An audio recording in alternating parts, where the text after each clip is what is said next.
everyone. We have someone here on the set. Thrilled again. It's a female. I'll let that much out. It's a person I consider a community organizer. She'll be able to break it down to where her interest really lies. And I'll do something different. I want to do something different here and to surprise her a bit. So here we go. Ladies and gentlemen, the reigning Pan Alive champions, live here tonight. Put your hands together and let's welcome the final band for the night, Pan Fantasy Steel Orchestra.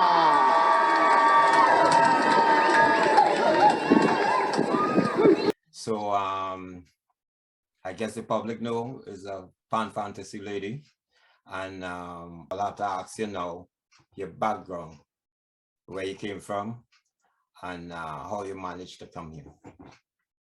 Well, it's a pleasure to be here today, first of all, and I thank God for bringing us through this year and bringing us to this point. So yes, my name is Wendy Jones, the band leader of Pan Fantasy Steelband, the executive director, CEO, whatever you want to call me. That's who I am. And life has been good. I still give God thanks and praise for all he's done for me. As you said, who am I? Is a big, long question.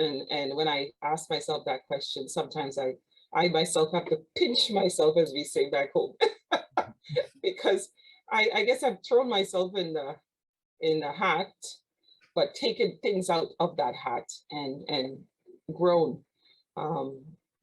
Wendy Jones, who is Wendy Jones, as you said? Wendy is a panist. And being a panist, you know what that means, right? We've been playing pan long enough. All right, so here we go. Identifying yourself as a panist now, and what age did you come here to Canada? I came to Canada when I was 10 years old and going on 11. Okay, so seeing that you come at 10, I guess you were doing your schooling. Common entrance was, I guess, part of your prerequisite for coming. Did you have your exam then, or how did that work? I actually wrote the exam, passed, and ended up in Toronto a couple of months later. So, okay. What school did you attend? Did you pass from? I think it was the school wasn't built yet. I believe the school was Mount Hope. I would have been going to, but they were still in building the school, as far as I remember. And I didn't really go. I ended up going back to my old school for the time that I was there. Which was Sawa Presbyterian. I'm from Sawa. I'm a Sawa girl. All right. Okay. Neighbors. Yes. Okay. As I'm over here, neighbor. So okay. Now, and the reason why I interject that because you start going as a pan lady, pan woman, however it have different terminology over the calypso season for females in the pan. Well, at that age when you're doing your common entrance, was pan ever part of your forte? How you look at pan then? Pan was not in my forte, not even seen. All I can remember about pan was my brothers. I come from a family of 7, well, 6 of us, 7. And my brothers, both of them played pan, and they played for Sawa All Stars. Keith and late Keith Jones, my brother before me, and my older brother, Noel, also. They played with Sawa All Stars, and then they played with solo Harmonites. And I remember the names. I remember passing through the Quasi, and everybody saying that's where Sawa All Stars would practice. And but to say that we were in a pan yard, never. I don't recall. I never went to a pan yard growing up in Trinidad. My experience with Carnival in Trinidad was my mom taking us downtown and, packing those wonderful bags with food. And then you get in town, and then there was somebody would do something silly and people would start running And back in the day, you know what that meant, right? Yeah, well, back in the day, we talking sour all stars now in tongue. Yes, I know what that meant. You know, sour all star had a little repetition, you know. So never inquisitive in the pan. Your brothers beat you. Did you know these songs? At least they were beaten. Were you into the calypsos at that time? Calypso, I remember listening to on the radio, and I remember laughing. I was telling my sister the other day how when they sang, when Sparrow sang Drunk and Disorderly, we would sing it in the house, and my mom would stop us from singing it because we grew up in a Christian home. And although my mom, taught us certain things and values, she did not see her girl children playing pan. That was not going to happen, even when I came to Toronto. But growing up and just understanding the culture of carnival and steel pan, my brothers were the ones that were more involved. And she didn't even want them playing pan because it was a Bajan thing. And she was her brother, which I found out later on, my uncle, he was part of Red Army Steel Band. And that big clash that they had, that created a stigma. And my mom really wanted to stay away from that. So even though she wanted to integrate us into the carnival scene, she would just take us in town. And from the time anything happened, my mom packed up and we were gone. And that was the extent of our carnival. We did not go to Kitty's Carnival. We didn't do any of that stuff. I have no experience doing anything carnival-y in Trinidad growing up. Although don't feel bad because we did things carnivally, but we did have to pack up too, just like you, and relocate based on altercations. So when you came, did you come with your mom to Canada? No, my mom migrated. Well, I wouldn't say so. So that's how you start slipping away then. No, we didn't. We didn't. My mom came to Canada first. And when she came, she then brought, it would be 2 years later, 4 of us came. My youngest siblings, 3 of us, and 1 older brother, Pete. And then later on, she brought my other brother, and there was 5 of us here of the 7. 1 brother migrated to the States, and 1 sister stayed in Trinidad with her family. So obviously at that tender age, you're back into school. You're back into academics, right? So where within getting to school and trying to make yourself now, growing up, this pan thing kick in? And how you get past your mom on that one? Oh, that's a good story. It's a good story. What I could say is this. When we came to Canada, of course, you're introduced to the school system. And I liked music. I was really happy to be here, but not happy to be here. When you're migrating from a warm country to a cold country, and we came in the month of November. And one of the things I remember saying to my mom and my sister and I was like, Mom, why are the trees looking like this? Why do they not have leaves? There's no leaves on the trees. And she said, oh no, this is what we call the fall. And in the spring, they will come back. And we were like, okay. So it was a rude awakening, the whole culture of Canada. Getting into the school system was very interesting because we also had that opportunity to now make friends. And it was a little bit different than making friends in Trinidad. You don't speak the language everybody speaks, and they look at you different because we sounded different, right? We were speaking faster. And people were like, what did she say? What did we say? And the teacher would be like, okay, just slow down, things like that. That's the rule, slow down. Yeah, slow down. And I was quiet at that point. So it was more for them to make us talk and try to understand what we're talking about. Mind you, with the education system piece, we were a lot smarter and we were ahead of the kids who were here. We call it brighter. Yeah, we were brighter. Yes, I agree with that one. And but we were also streamed, which is something that I'm so happy they finally got rid of this year in the system, where children who come from other countries are being put back a year. And that this was happening, especially with the Black community. We knew that this was a major stepping stone this year to see that gone, just taken away. because it really held back a lot of our young people when we look back and we say, hey, you know, we have our age and our mindset. Our age does not fit the grade. Yeah. Because we were behind by a year, and there was everybody that was older than us, but we were really up to their grade standard. But anyway, the music program. Yes. So how now in the school system, you branched off to the music or the pan? Did you do the music in general as a curriculum, or did you go pan? Well, really, I did the music first. When I got to grade 9, they were offering, I should say grade 8, they were offering the school music program, of course. And I was enthused by the violin. I liked the violin.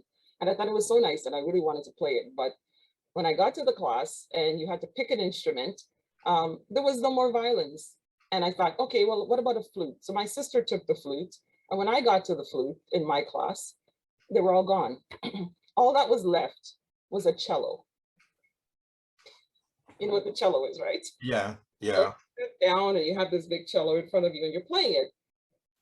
So I took the cello home a couple of times and I was playing and I was like, this thing is just so, what a humbug. My mom would just look at me and she'd go, practice makes perfect, you know, just keep at it, you'll be fine. Don't worry about it. And I would be like, okay, but you would bring it home and you had to take it back to the school. So on the weekends, here we were with this big instrument, taking it home, bringing it back. And my sister said, I don't think you like that instrument very much. And I said, no. But anyway, I still, you know, kept with it. Grade 9 now, grade 10, while I was at Westview Centennial Secondary School, I remember going outside to the portable, and we had just recently moved to Jane and Finch.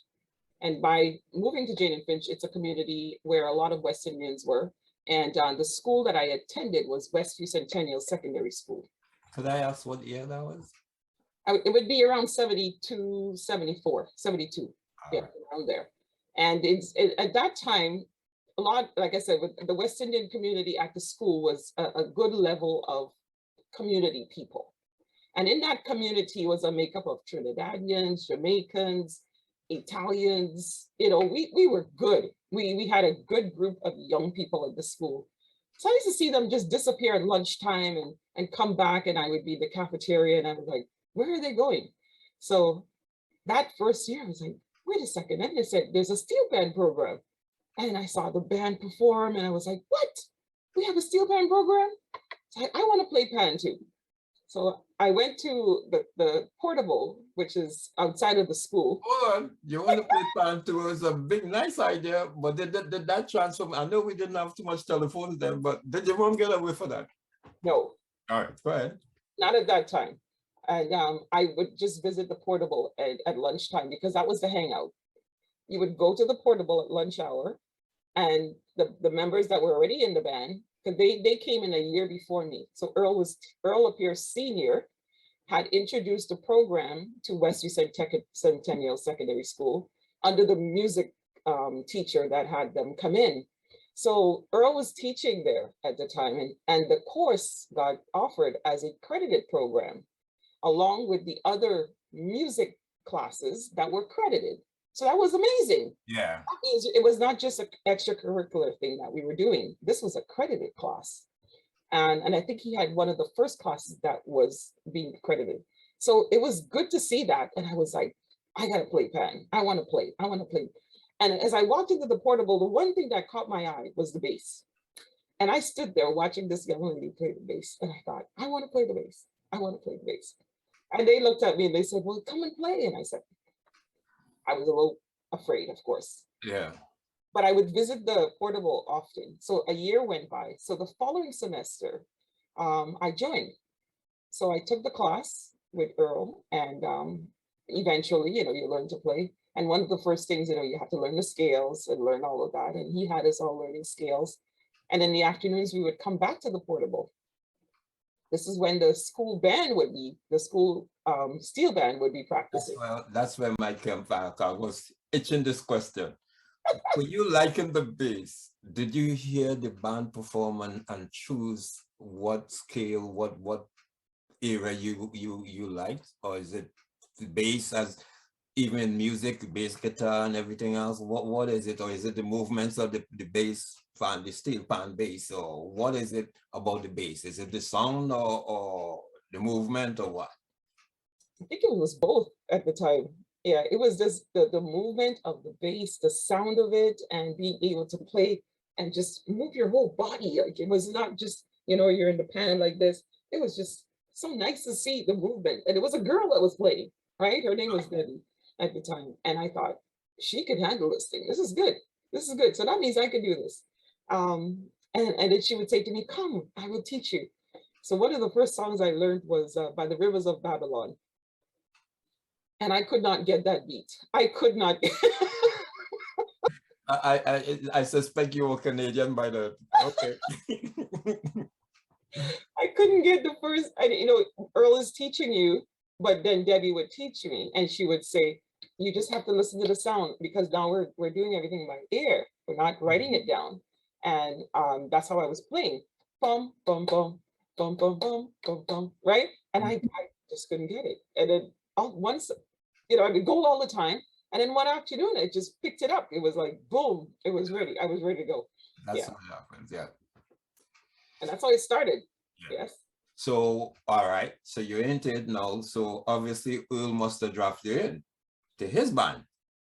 Yes. How Well, did that though? Was that a negotiation or were you confident then, or you go back with your kind of shy-ish because you're going in a band, steel band, real steel band now, out in the public community? yeah, that was a rude awakening for us. And I say myself, and there were several other members of the steel band at the time that came in when I came in, and then there was a group before me. So we meshed a lot of the players. So at the school, we had our own band, which was called Westview Pan Groove, and we started playing all over the place. All the schools would ask us to come, and we were going and performing. And during what happened now, the summer came. And of course, Mr. Senior says, you know, well, we got to bring you guys down to Afropan. I would do the same, call it recruitment. Oh, that's how we ended up down at Afropan. So then I had to tell my mother, of course, I was playing pan. She didn't like it. But when I explained to her that it was a credited program and I got the credit for music, she was okay with that. But she never heard me play in the school at the time. And then I, you know, left the school band eventually and went over to Afropan. And she never heard me play down in Afropan also. It was the same thing for years. And it was so funny because during the summertime, we spent our whole summer down in Afropan at 44 St. George. Okay. So now you with Afropan, I guess you won a few things with Afropan because that was the band, the people's band at the time. So we coming up to this thing now where you have to distinguish yourself and what happened here, because okay, so you're in Afropan, that's the band. I mean, there are other bands, yes, but Afropan was the band, especially if you call him 44 St. George. What happened that you evolve into this #1 administrator, #1 band? You're giving Afropan all this trouble now. What happened? Let me hear the sequence now with what made you leave, or what you enjoy first with Afropan and how it came to an end. Afropan grew us up as pan players because now we were playing with the big, look at it this way. We were the kids all the way. And now all of a sudden, the kids are now playing in the big band. That was a big thing, right? But now we're playing among pan players from Trinidad, which we weren't doing that before. We were among our peers, but now we've moved from one situation into another, which is the community band, Afropan. You call that graduation? Well, you could call it that. There was a quick graduation. And we stayed there for several years. That was part of the growing of Blockos, the growing of the band, practicing late at nights, coming on the road for Caravana, the rude awakening of taking the pans from 44 St. George down to varsity, down on the lake, not the lake shore, but university at the time. Then we went on Queen Street, then we were on Young Street, then we were here, we were there, and then you'd get down at the end on Union, and you're underneath the tunnel, and everybody jamming down there. You're not moving. So you stayed on base from day one all the way? Yes, I stayed on base right. I might as well give you the term, so we can call you the woman on the base. Term that they use, yes. Yes, I stayed on base, taught a few people, quite a few people. I would stay in the band, you know, in the summertime, a lot of us were there to teach whoever came in. And, you know, Earl's one thing is he loads up the bass section. We have about 40 basses or 30 bass players. That's good though, because the one thing about the pan music, it's kind of light compared to the contemporary type of music. It's kind of light, so that's good to have the bass. Yeah, so I think that's the sound we used to look for. And when you're under the bridge or under the tunnel, end of the parade, and you hear those basses rumbling underneath there, oh gosh, you're not moving.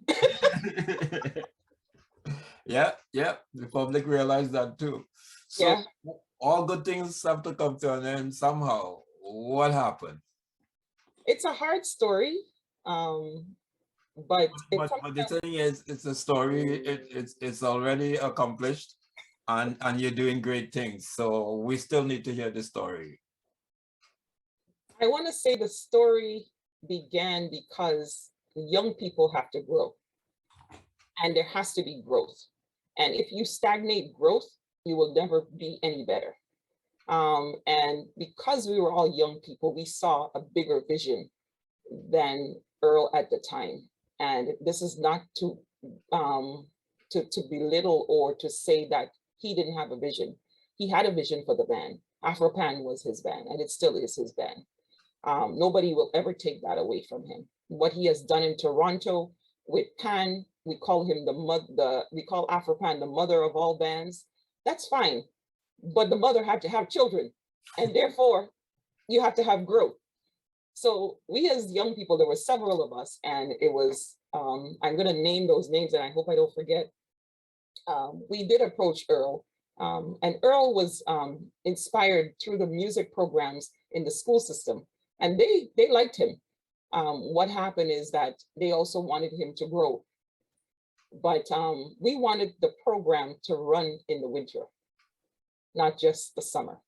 And there was a little rift there where we went back and forth with him, and we said, Earl, let's do this in the winter also. But because we were at 44 St. George, it was the home of Afropan. So we would have to practice there. We didn't have pans. We have to get his permission and things like that. So we needed his blessing, and we didn't get the blessing that we wanted. You have to bless your children, right? Yeah.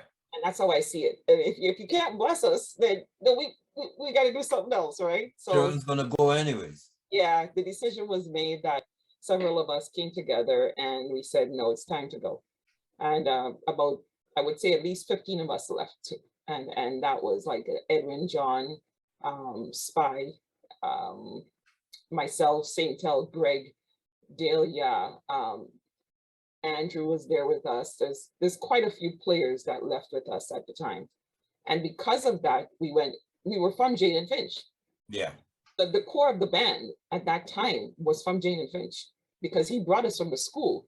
So he had cultivated an army of players that were good. We were good players. So we carried the band during that time frame. And then, you know, the odd ones from Afropan that left with us was Edwin and Spy. Lane Clark became our arranger at the time because he came over with us. But we left with good intentions to do something good in the community. At the time, Jane and Finch was experiencing a lot of kids on the street, and we found a way to keep them off the street and bring them into the band and to cultivate a program where we thought that, you know, let us bring the community together. And we were able, God willing, God blessed us, that we were able to surround ourselves with people who would uplift us back then.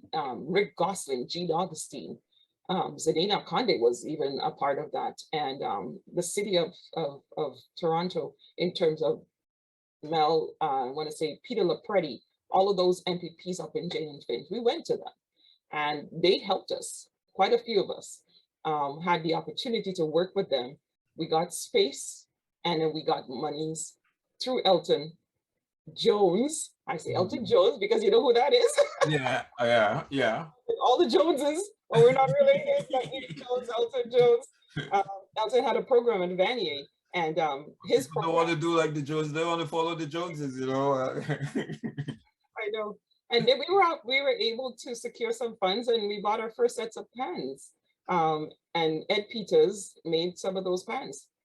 And that is how we came on the road the first year. And by coming on the road, we came down from Jane and Finch with at least 100 players. Wow. Okay, so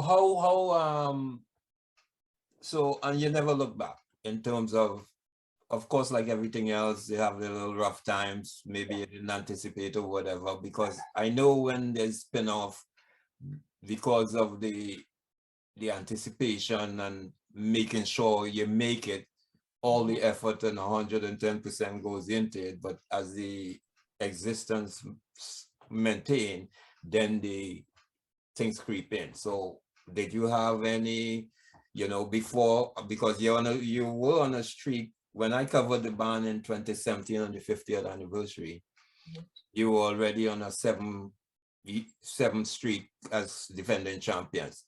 What happened prior to that, those streaks, and how you managed to come into those streaks and maintain that consistency, that performance year after year?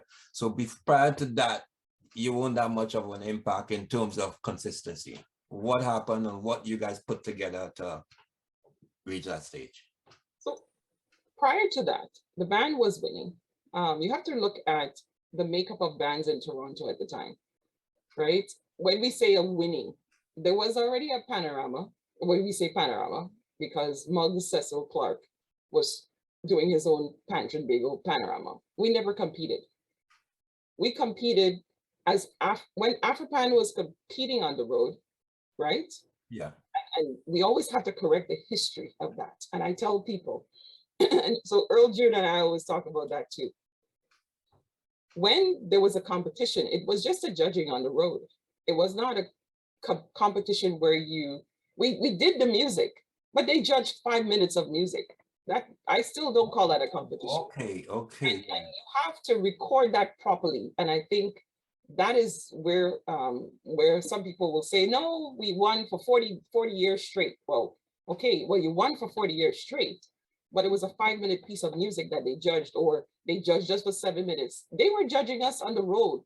Afropan, Fantasy, Metro Toads, what was the other band?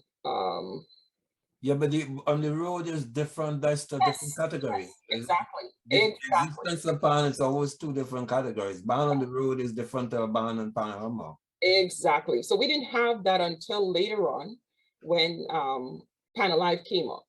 So when Panalive came now, and you're looking at judging a band, everybody, it's just like Trinidad. A band will win 1 year, a band another year. So that started to happen. We were pretty well in the 1, 2, 3s.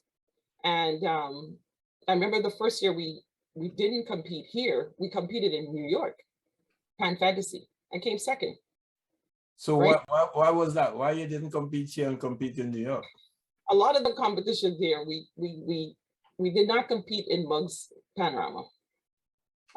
We then finally, it was only when Panalive started, all the bands came together under OSA to compete in the Panalive, if you follow me now. Yeah, well, the little I'm following from that, unless it's structured, it doesn't look like Wendy is involved. No. That's the little I'm picking up on. We did not compete for quite a long time. It was Afropan and ourselves, and I think Pen Addicts was the other band. We did not compete, several of us. And eventually we did when we all came together as one. And that is no pun intended to anyone. Everybody has their own preference as to what they want to do. And our band was growing at the time. We were still growing musically, growing with arrangers. Lane Clark had left. Then we had Xander arranging for us, Carlton Alexander, excellent musician, did some beautiful work. Took us to New York with that. We were second in New York and competing outside of Toronto, and had that opportunity to take the band to see how different bands were, operating, and came back to Toronto. Finally, we were in Pan Alive. After Xander, there was Lincoln Waldron. You remember your first year? You remember what year was that first year you being in Pan Alive? Pan Alive, when did Pan Alive start? 10 years? Fantasy joined Pan Alive. 10 years ago, from the day it started, we were all part of it. Okay. Yeah, so it's about 10. So I didn't realize that your first competition was in New York, because I know some people who are very supportive of the band. As a matter of fact, their son on beat with the band, and I'll get to that when that time comes, because it shows how organized, your band is supposed to be. So going into now that you're starting the Pan Alive, when we turn on the TV, whether it be basketball or whatever, and we don't have a team and the score is being blown out, we tend to support the underdog. Mm-hmm. So I think sometimes now with you dominating, it's just people it's not feeling sorry. It's just the sportsman-like type of thing. People might just want to see somebody else win. Obviously, I don't know what's motivating you to maintain this winning streak. Now, I don't know what happened after 2017, so maybe you can clue me into what happened after your streak. Is your streak still alive? Well, the streak is still alive because nobody didn't take it for the last two. So we are still the reigning champion band. What happened after 2017 though? Well, 18 we won, and 19, 20, up until 19, 2019, 2020, 21 is COVID, so. Yes, well, I want to know what happened 2018 and 2019 when I didn't cover it. Yeah, we still won. Oh my God. We're at eight straight. So we might have to do like a Marshall. We just might have to make Pan Fantasy a featuring band and tell you just hold off a little bit so that others could get their act together. I don't know. I don't know. But you actually, for what I saw, following the Panorama home and getting a little disenchanted with the judging, when I saw it, the one in Toronto, you won it. Now, granted, you came down last, as the last band beaten at that time, which is an impact in itself. But when you listen to the arrangement, the timing, and everything else, you won it. There's no two ways about it. If you know any kind of music and the impact and the phrasing and the performance and stuff. So you seem to be a community type of organizing person, right? So is that based on your dominance of the Pan Alive or Panorama, or how you want to call it here, that you start going to the New York? How many times did you do that? Because that's showing how organized you are and where you're getting that type of support from. If you listen to Earl in his interview, he big you up big time in terms of how hard you work, and you have it done pat like that. I think you call me a politician. Yes. So what's your vision? How you get this thing done?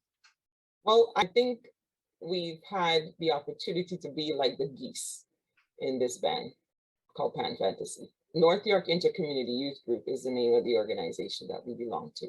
That's what we started. And Pan Fantasy Steelband is under the umbrella of North York Intercommunity Youth Group. And it is here to foster youth leadership skills through the performing arts. Also to mentor and also to do community outreach. So, but with those things in place, one of the things I could say is that Greg Bob, who was instrumental in seeing a vision in terms of us leaving Toronto and going to New York to compete. He was adamant. He was like, guys, we gotta go to New York, because we would go to New York every year for Labor Day weekend, and they had a steel pan competition. And Greg came back one year and he said, we can do this. And that was the Bugsy and all of them were over there, Moods. So he had aligned himself with the pan players in New York because they had a Juve and they had pan and they had all those wonderful things. We didn't have that here. So he said, we can do this, guys. We can pack up the band and let's go. And we were like, no, we can't do that yet. We have to raise money. And he said, listen, this is what we got to do. A, B, C, D, E, F, G. We went down to New York and the year we went, the first song we played was Woman is Boss. Okay. All right. Uh, a choice made by Wendy Jones. That was a song of the time. And because that was the inspiration, Woman is Boss.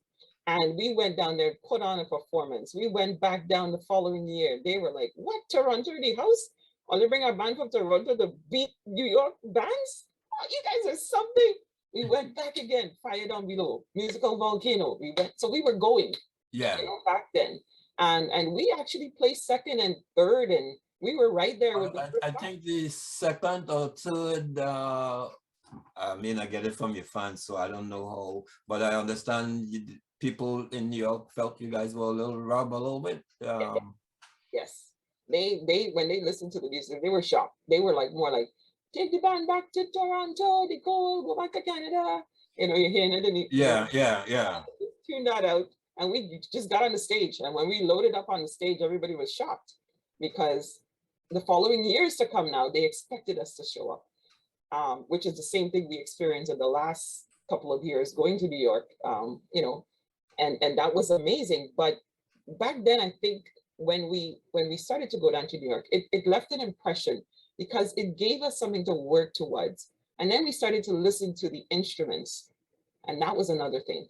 Listening to our instruments, the sound of our instruments, it didn't sound the way we wanted it to sound. We wanted it to sound like Trinidad. We want to sound like the pans coming out of Trinidad. Yeah. And most people know Roland Harrigan. Roland is a Toronto man, left Toronto, went back to Trinidad and started tuning. So we did hook up with him, and we've had a relationship with him over the years. He is our community person to go to, and he has made all our pans. And when the band starts to play, you can hear the difference. Yeah, that's a big difference. Yeah. Now that you say that, as I said, I'm on the outskirts, you know, and yeah, tuners, you know, that's distinguish a lot of the bands in the early years in Trinidad, whether it be Despas and whoever, you know, who tune in the bands. So besides so in other words, you said so now you're about 9th Street. Yeah. Okay, and you're doing your community event and stuff. What else in the community? Do you do anything other than what you do professionally? Yes. One of the things we started was, and when we look back 23 years ago, the Pan Arts Network. The Pan Arts Network was a group of us that Steelband players came together and thought, oh, here we go again. We don't want to just be playing in the summer. We need the bands to come together and do something maybe in the winter time, which would give the players something to work towards. You have to inspire people, not just to compete, but inspire them with a goal in front of them. So as a band player, I may not want to play for Pan Alive, but I want to play music with the band, right? And we have players like that. So we started several years ago. We brought all the bands together, Earl, myself, and a few of us as the leaders of the band at the time. We all came together and said, hey, let's do a Christmas show. The Christmas show lasted 2 years, and then we figured out that we were competing with Parang. Yeah. we just moved away from that and said, let's do it before Carnival, which would be around January. So we have to do a show in January, and we called it Snowflakes on Steel. And then right after that, people would leave and go to Trinidad. So you get into the taste of Toronto Pan, and then you go to Trinidad for Pan again, you know? Yeah. Okay. So that's how that come about. Okay. Yeah. All right. So there's a lot of shows like that and stuff. But within the community, this Toronto now, are you a sporting person? Sports? Yeah. I used to, yes. So if you're around Afropan, are you aware of the Flemingdon situation? Yes. Did you live it? Yes. You lived it. Let's hear what you lived at Flemingdon. I used to go, well, I can't say I was a regular, but I used to go. We would go down on the days of the tournaments. I like the tournaments. So one of the football teams I liked was Irie. So I would go and we would spend the day down there watching the soccer games. And what we took from that was a community coming together. And this is to inspire one another, but you found that you would meet all the Trinidadians, all the different nationalities of West Indians. Everybody came together, and you see old friends, people you haven't met for a while or seen for a while all summer, and they would be down there. I met a lot of young people that I grew up knowing in Jane and Finch that played on teams. Yeah. Down there. Then we started to play at the Blockers, of course. We would play Pan. When Afropan used to play, we would be there too. And I think for me, Flemington stayed as Flemington because my brother Keith lived in Flemington Park at the time. And so Keith used to hang out down there, and he was in Regent Park. So when Regent Park people came up to Flemo, it was like, you belong to Flemo? No, we from Jane and Finch. Well, we from Bathurst Heights. No, we from downtown Regent Park. So it was a community thing of people in, boom, boom, boom, all over the place, you know? And then that was good because it brought us all together. Were you beating with Afropan when what year you started beating actually with Afropan? Oh, my first year with Afropan was 1979. Yeah, so you would have been around Flemingdon. Yes. I remember because that was the year Earl did 79 is mine, and Taxi Driver go take it here. Okay, so seeing that you know what he did and what year and stuff, and you have your ship to manage, is there any little competitive edge? You know what? We have a good rivalry. And I think when we used to come on the road, the first couple of years, it wasn't kosher, because all of a sudden, you know, you see, these are my kids. They come down the road to beat me. Oh gosh, you know, you got that feeling. And that took a little while before it meshed, before people were comfortable with fantasy. We stood on our own. We stood on our own because we were up in Jane and Finch. We stood on our own. We did what we were supposed to do. But eventually, like you said now, Earl Jr. and I, you know, we do a lot of events together, and most of the stuff that we do together, it's community building. Yeah. And so there's no animosity there. Like, hey, we need to do this. Let's go. Boom. You know, or he called, let's go. And we're going. That's how it's supposed to be. Yeah. And you find it's the generational thing that make that mesh, you know, and that's what I wanted to hear, you know, because that generational thing is all that's happening now. We hope that the generations could just make it go away, you know, because that's the only thing to save us is the young ones coming up. You know, so what else is on the plate for you? Ever went in Trinidad? Yes. As a band, or okay, let me come to compete or just to showcase? I want to say, when somebody asked me the other day, what is one of my biggest accomplishments? One of the biggest accomplishments for Pan Fantasy Steelband is taking our band to Trinidad to play in the ISP, and that was done in 2015. And that was the international panorama they had. See, I'm getting choked up about it now. The thing is that, you know, people leave other countries to go to Trinidad to play in bands. We didn't do that. We took our own band and we played in our own band. So we represented Toronto, Canada. That's a big accomplishment. And I think that was amazing. Like when I got on that stage, I thought to myself, thank you, Lord. I didn't learn to play pan in Trinidad. I never played with a band in Trinidad. And here I am playing with my band in Trinidad on the big stage. and you give mommy the video. I wish I could. So what stage was that? Let's say, which was the big stage? Where? In the Savannah? Yeah. Well, I don't want to do the fill things for you. I need people to hear you say that.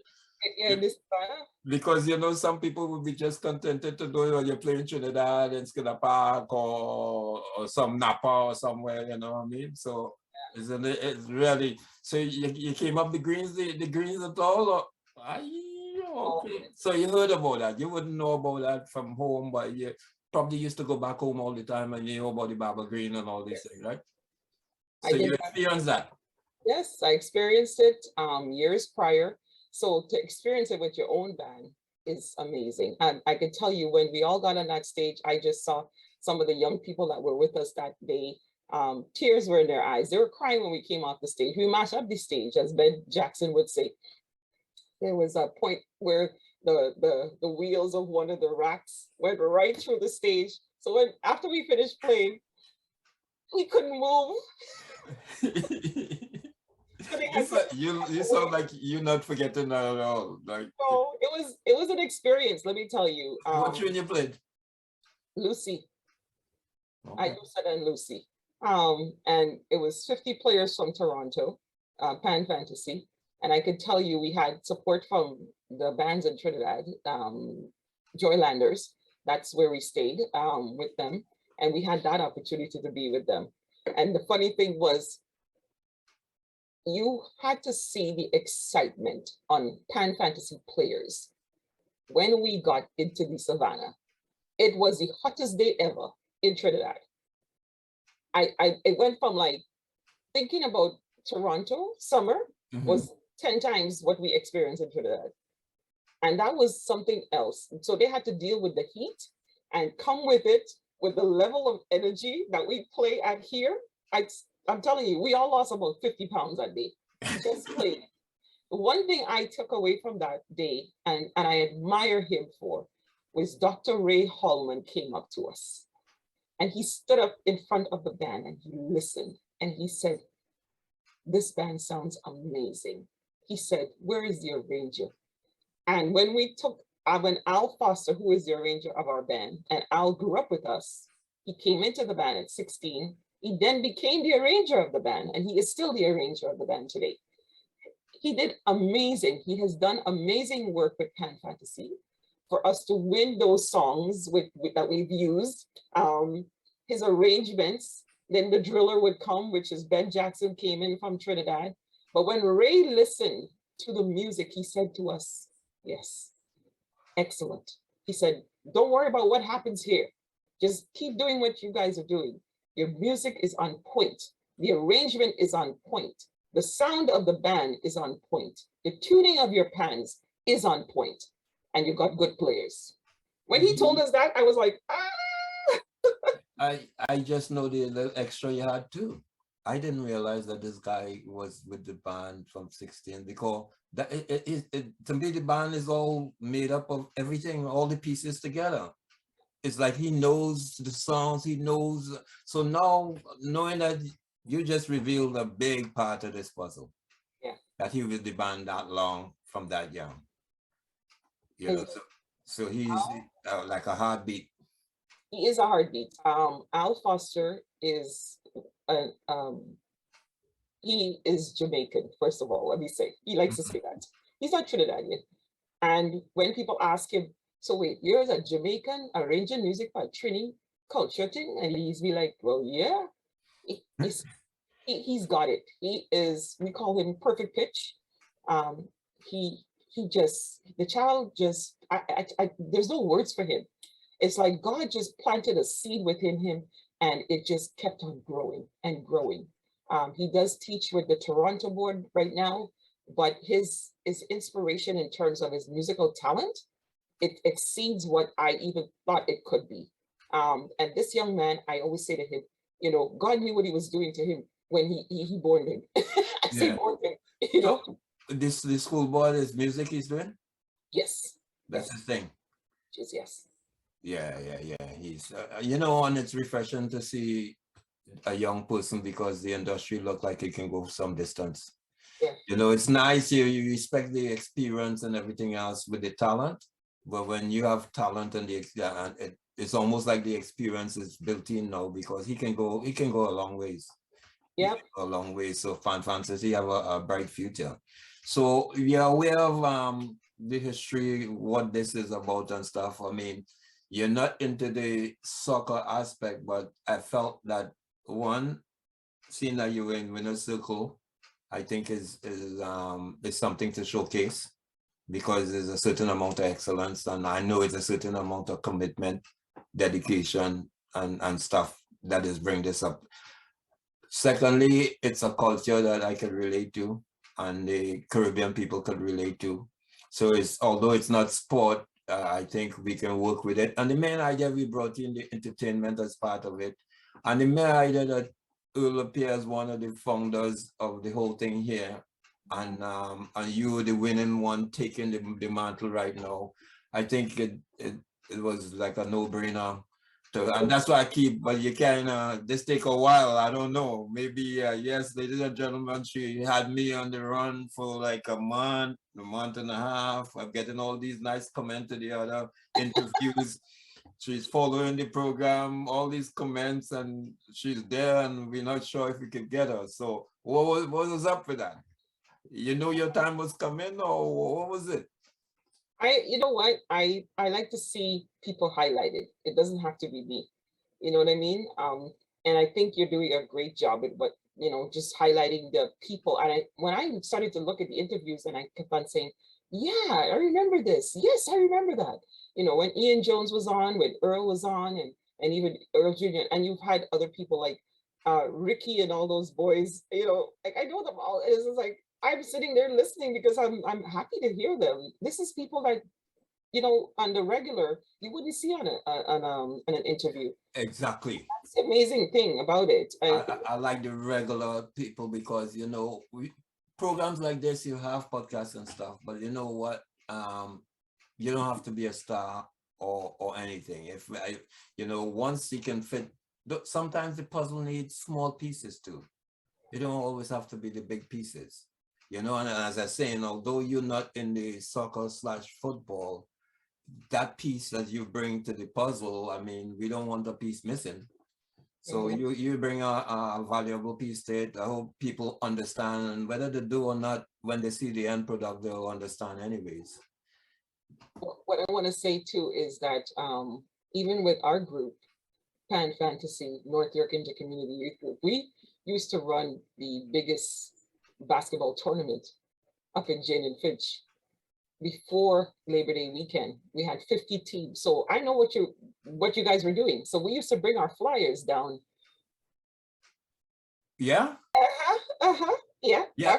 And to be honest with you, as you mentioned Jane and Finch too, I don't know if you were there when Driftwood United was in Flemingdon. That was that team. And it's funny, I was thinking of that before you came on, you know. Driftwood United, when we decided to form under 23 at Flemingdon Park, their team was practically, I mean, obviously they'll dominate the under 23, but it just shows you that Driftwood, this stigma, and that's why I committed to doing this, because this stigma thing is not working. It's not working, it can't work anymore. Because once we tell our story, it can't work anymore. Because, you know, look what you're doing in Jane and Finch. And that's why even with Ballard, you know, they're from Jane and Finch.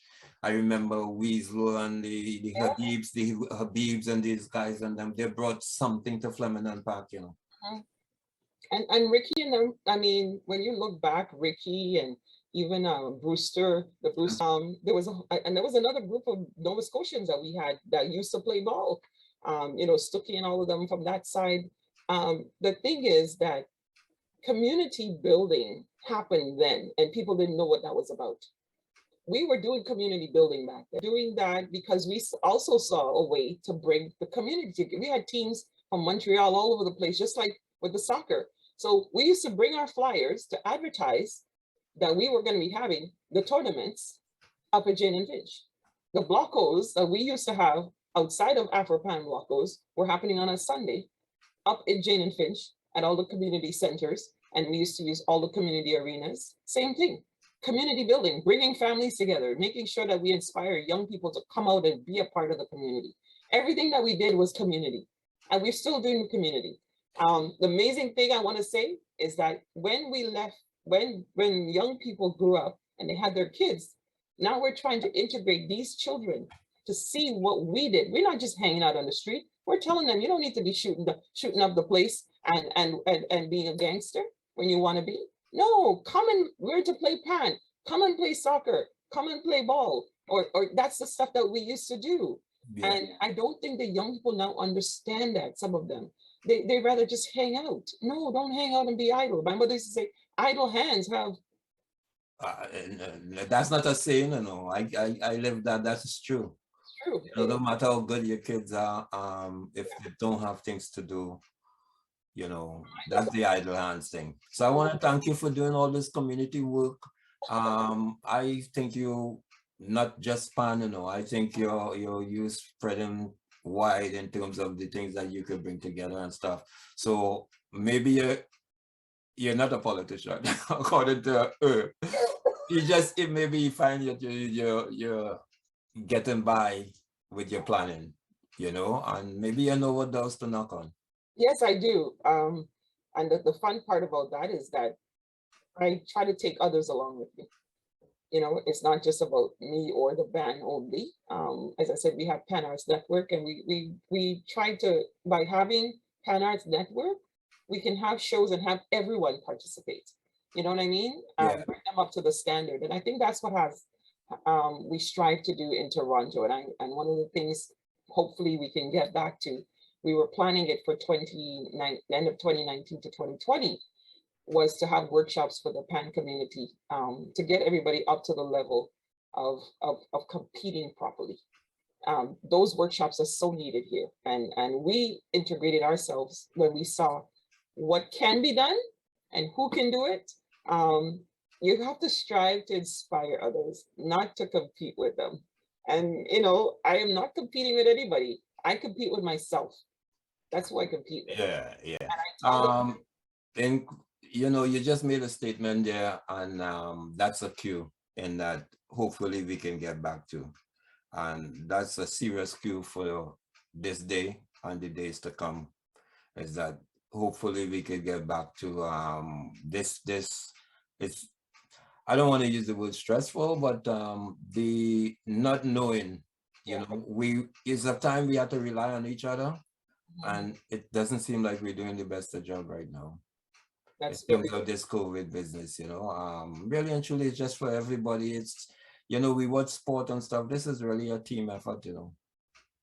It is a team effort. And if you look at all the players on the team, they have a role to play. Every team has a role to play. And in any band, everybody has a role. Even if they're just thinking that they're just coming to practice to sit down, they have a role. And even when we go to Panel Live, for instance, or we go to compete somewhere, I say to them, it's not about winning. You are always number one in your heart, because you know why? You did your best. And when you do your best, you are number one. And that is what you have to strive to inspire young people. You tell them they are doing their best. Excellence, excellence, excellence. So I have to give you a joke. I met a lady once and she said to me, are you competing in Panel Live this year? And I said, yes. She says, I don't think you should.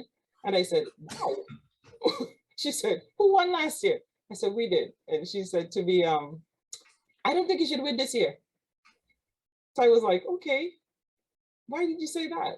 And she said to me, well, there's other bands that should win. And I said, well, that's fine. Other bands are competing to win. But I said, I just want to ask you one question. If you're on a team and you go into a tournament, I remember saying this to her, I met her in the mall, and I said, you go into a tournament, and let's say you have kids, and you take these kids to play with a team, and they practice every week, and they practice hard, and they practice in 4 or 5 hours. And at the end of the practice, he said, well, I hope when you go to the tournament, you don't win. And when I said that, she did this to me. And I said, okay, I said, and I want you to listen to the perspective. You've taken a child and you've said to the child, I want you to practice, but I want you to do very well. I want you to do well. And then the child gets to find out there's a goal. The goal is to compete in a tournament.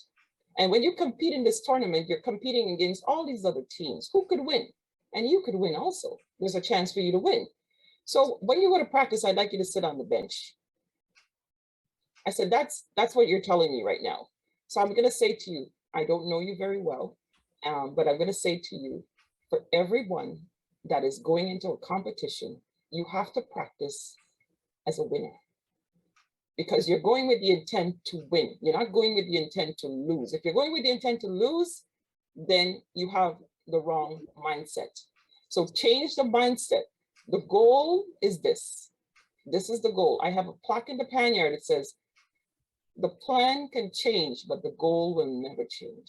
Yeah, well, you really need somebody to be the winner so that people could, that's why competition is there. When you have a winner, you come to beat that person after. That's how you elevate your game, and no matter what. So even if it's for the other rangers now to do something different. That's a great way of inspiring people. And I think our wisdom has taught us that over the years. Now, when you look back, you would have wanted to do things differently back then. And had you known that in 10 years, you could have created this beautiful group of people and cultivated and lift them up to be their best. That is amazing. Because when you look back, it's the kids now, right? And you've got to change their mindset. And when we train them, you're training them so that they can be their best, not the worst. You want them to be their best. I love when I see the young people now going and soloing on their own, playing pan on their own outside of the band. You know, I love it. Exactly. I'm happy. I'm beaming. I'm like, great stuff. This is amazing. This is what I want to see. And in Toronto, we have to lift the standard. We don't need to compete with anybody else. We just have to do our own thing. You know, COVID has shown a lot of young people that they have a talent and they have a gift. We all have talents. I have found many talents that God gave me I didn't know was there, and I keep using them, and they just keep coming. Because when God pours something into you, you got to pour it back into the community. You can't hold on to the talent. That's what I say yes 1,000 times to that one. That's why I asked you about the New York and the Trinidad, because even if you're dominating here, maybe you can make other goals to elevate your group. Don't study the, you know what I mean? You can go your way. Eventually, because if you listen to it, it's not going to be good. You know, you're going to be holding yourself back. So Wendy, I want to thank you for giving me the time, the history that a lot of people know, but they're seeing you and they're hearing you. Say hi to moms. My mom, sorry, I meant to correct you prior. At the age of 26, I lost my mom. Mom passed away. Yeah, my mom passed away. And it was a hard time for us, but through the grace of God, everything that she has taught us has kept us. And when having a single mom raise you, it is hard.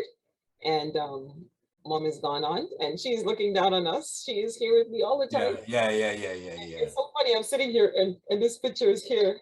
And this is an old picture of us up in Jane and Finch. So that's my mom. Yeah. Mom there, and my nieces. These are all my nieces down there. She'll be proud of you. Oh, she is, and I know everybody tells me that. Because she got a little taste too, eh? She got a taste before she went on her journey. The only time she saw, I'm gonna say this. I was proud because we came out of the tunnel down at Union. You know, when I was telling you there, and that year. As I came out, my sister-in-law went to the store and she brought my mom. And as I came out of the tunnel, I looked across and there she was standing. And I'm telling you, that moment forever stays in my mind, because it was like, she finally got to see me too. Joy, shock. Yeah, it was a shocking moment. And just that moment, you come out and you didn't expect her there. Yeah. And she just smiled. That's all she did. She didn't say a word. That's what I want to hear. Yeah, that's what I want to hear. Yeah. I know she's always been looking down and saying, that smile. Yeah. You have to remember that smile. The acceptance that she realized, go girl. Yes. You wanted to do that. So, you know. She stays with me. Yeah, I thank God for that. So with all things that you're doing, continue to inspire other people by bringing them on, but telling their story. Their stories are important, and we tell the stories. I'm so glad you fit in moms, because you hear me mention it, because that part of the upbringing and stuff is important. So how you motivated, it must be something behind you to give you that. Yep. you know, and that's why I keep coming back to it. So you really have to correct me because that's how I know it, you know. And if it was an error I was making in the thing, I would have make it all the time because I like the grounded thing. I think you did well. And we were talking, and just based on talking, you know, I always say my mother's inspiration stayed with me because I kept on saying to myself all these years, and I continue to say, Mom, thank you. Thank you for what you instilled in us. For some of us that got it and some that didn't, the one thing my mother did say to my aunt before she passed away, she says, I worry about my other children, but there's one child I don't worry about, and that's Wendy. Smart lady, very smart lady. So, all right.